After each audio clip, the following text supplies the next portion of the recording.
for black men, you have to be a leader. You have to be a leader.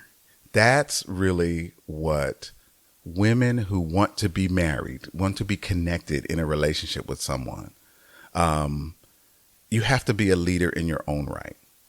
Now, that doesn't mean that women can't be leaders, because obviously they can. Obviously, They doing it. they're in the White House right now. Yeah, yeah. So, but I would say to black men, it is about your own self-development.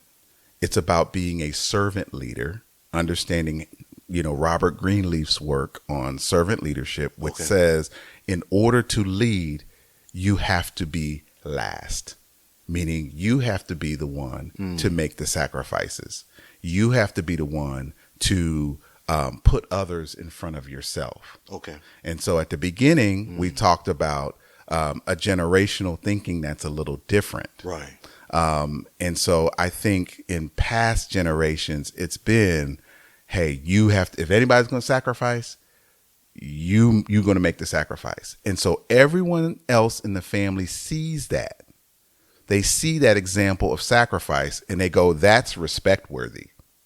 So when it's time to make the decision and it's time to make the tough decision, they're like, what do you think? What do you think, Dad?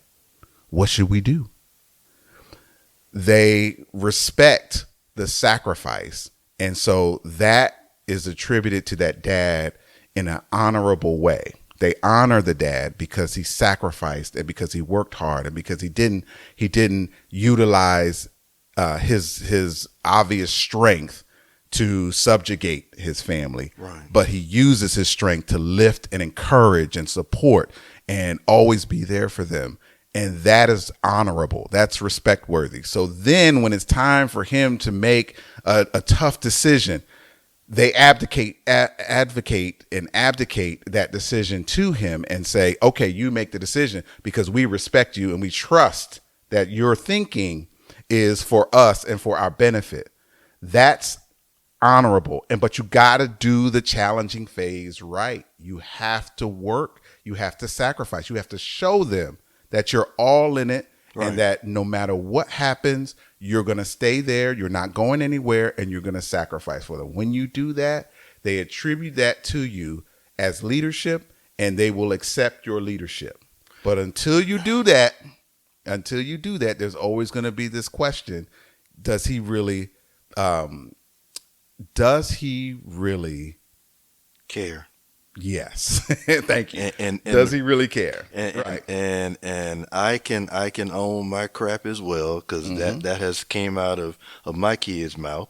I have the care. I feel like I care. I feel like I show the actual caringness, but it doesn't come out or it's not received by them all the time. Mm-hmm. So are there different things that men can do besides being last, besides putting family first, to express more of caring? Right. So absolutely. What I like to call the 5 P's, of course, protector, provider, the priest of your household, it actually it's the 3 P's: the protector, provider, the priest of your household. Those are the 3 things that really, if you can master, I think that those are the avenues that you show your sacrifice. Okay. Another thing that I believe about black women is that will allow them the opportunity to honor your leadership is that if you are concerned and invested in their happiness, okay, in them as an individual. There's one thing that I wrote down.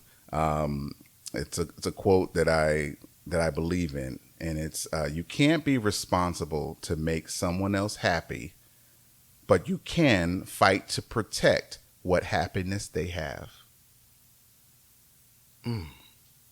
You can't be responsible to make someone else happy. Right. but you can fight to protect what happiness they have. I like that.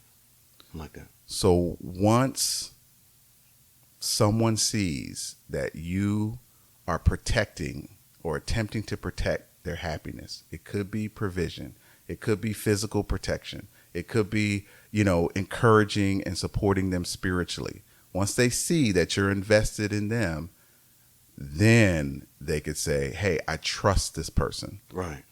I trust that they are thinking about my greater good, and I can get behind them. That is amazing.